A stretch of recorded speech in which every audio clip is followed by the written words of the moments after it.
Hello and welcome to Magda Shares.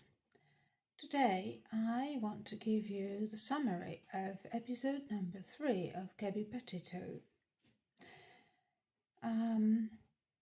Last time when we stopped, Gabby was missing. Brian was missing and Gabby was found dead. What was shocking about last episode and what was new, which we hadn't known before, was her ex-boyfriend's confession that he actually had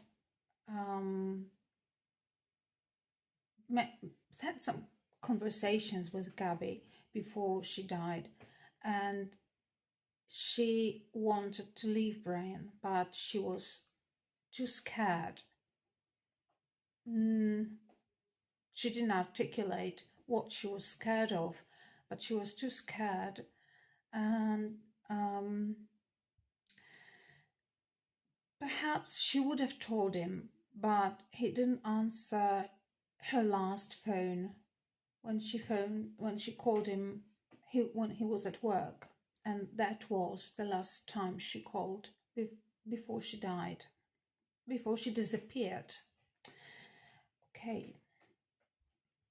Now we are at the moment when Gabby was found dead in a creek where lots of people were helping the police, and many content creators on the internet especially contributed to finding Gabby Petito. However, Brian came back home without Gabby.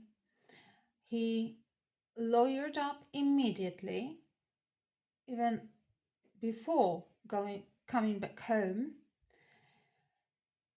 and he went completely silent. He, as well as his family, as well as his parents. What is more, he disappeared as well after some time. When the police had obtained a warrant to arrest him, he disappeared as well. So Brian is missing, although Gabby's family is convinced that he is not missing at all. He is simply on the run. Another search begins for Brian. Again, many people come forward to assist the police. And Gabby's stepfather gives a chilling confession on how he had to identify Gabby's body, how she lied in a fetal position, hair covered with blood, left for weeks in the wilderness. And now remember what I told you, that in the first episode, Brian proposed to Gabby, and in what circumstances he did that. It was in the wilderness, without any people, just the two of them, and the trees and the lake and the nature and nothing else. And what happens? I think we have a vicious circle here. She was left in the wilderness, all alone in the creek for weeks.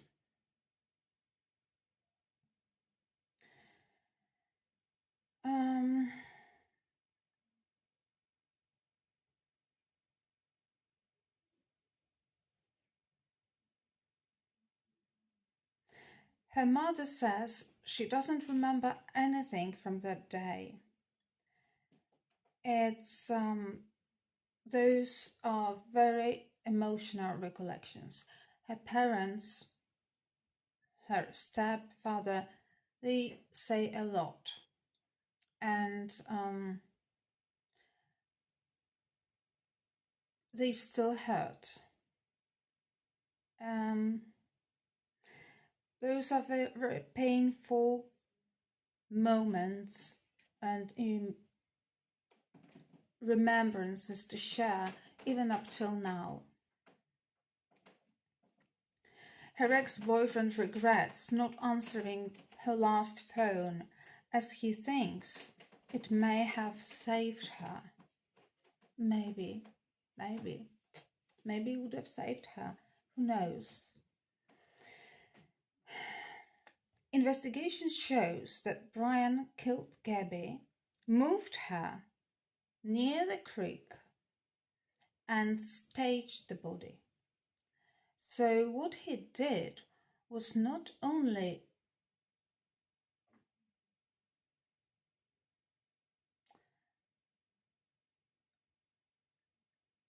it was not out of passion, it was absolutely calculated, as he moved the body and staged it in a certain position, as if he wanted to say, look what I can do. This is what I can do when she disrespects me.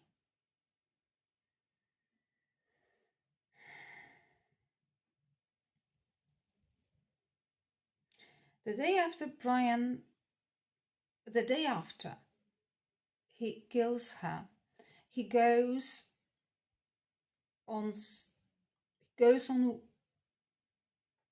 for walks around the area, taking those strange photographs of bones of different animals, flowers, rocks, ground, just like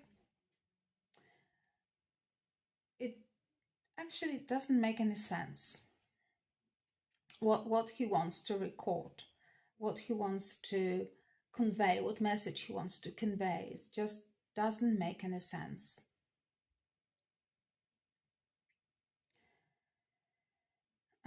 He also calls his mother, and the conversation lasts 50 minutes. After this conversation, his parents hire a lawyer. So it must have been something that he said, something of great importance, that caused his parents to hire a lawyer. So they must have known already that things were serious.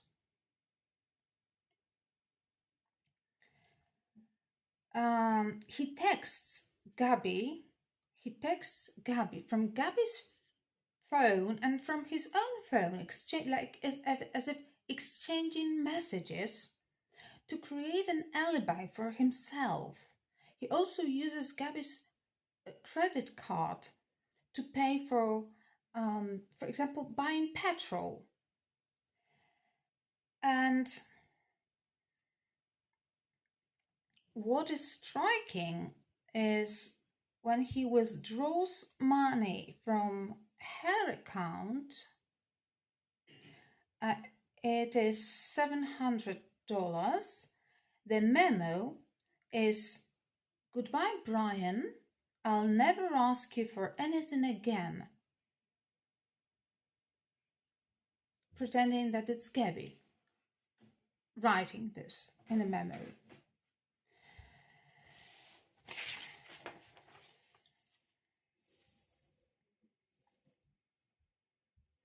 Brian supposedly goes hiking, but the search continues, and his car is found near the trace of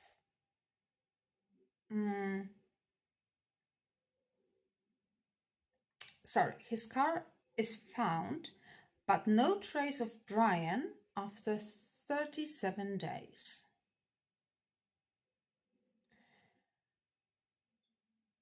Because after that time, the parks are open, his parents decide to join the search and go there. And again, another strange coincidence. The police were looking for Brian for many days without any result. His parents went to the place where the car had been found, and it took them about 2 hours to locate the remains of Brian. His clothes, his body, of course, was decomposed. His clothes, his notebook, everything was there. And they did it miraculously just within 2 hours. He died of self-inflicted gunshot wounds to his head.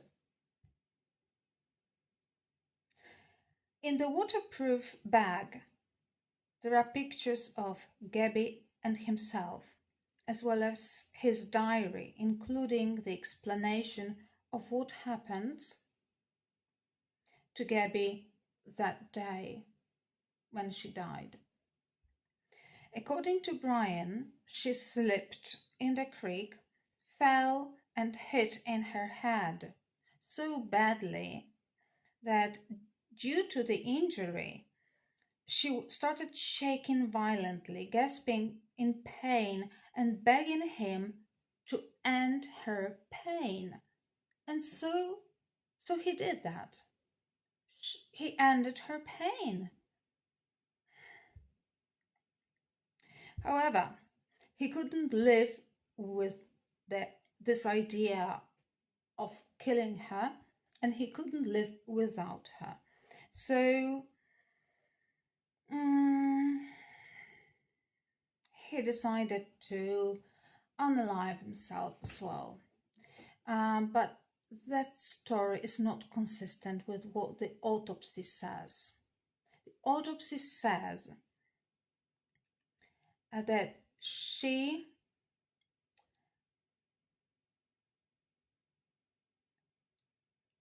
had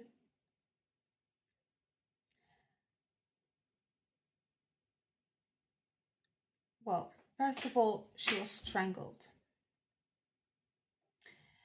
Apart from wounds to the head, yes, but she was strangled. So,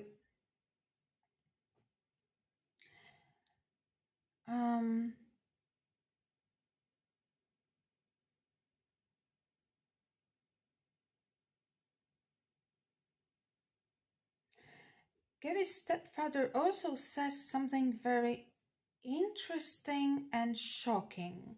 He says that Brian wanted to visit him in New York so that he could kill Brian in the act of revenge. So that he could take revenge on Brian for killing Gabby. Wow. There was another thing that was quite controversial, to say the least. Brian's mother wrote a letter to Brian called, and she entitled it Burn After Reading, in which she says, for example, I'll bring him a shovel to bury the body. So I love him that much that I bring him a shovel to bury the body. And many more sentences such like. So that's shocking. That's absolutely shocking, saying that the mother is capable of doing everything to help him cover the crime, and that it implies that she is aware of the crime. It turns out that his parents spent $25,000 on the lawyer immediately after Brian's first call, before he came back home. So all the revelations here now make this picture clear that Brian called when he was coming back home from his trip. He was coming back home. He called his parents. He must have said something very serious, because they lawyered up, spending quite a big amount of money. And the letter revealed, the letter that his mother wrote to him reveals that she must have had some knowledge of what had been done to Gabby. And in this letter, she expresses her overwhelming support to Brian, to the point that she is able to help him cover the crime, all the traces of crime. Besides the fact that the parents discovered the remains of her son within 2 hours, while the police were struggling for many, many days, is in fact quite odd. And then the diary that Brian wrote, in which he depicted how Gabby died, which was again another lie, because it was absolutely inconsistent with what the autopsy showed. So we have now a clear picture of how manipulative and lying the family, the Laundrie family, was at the time, and how manipulative and self-centered Brian was. Now the picture is clear.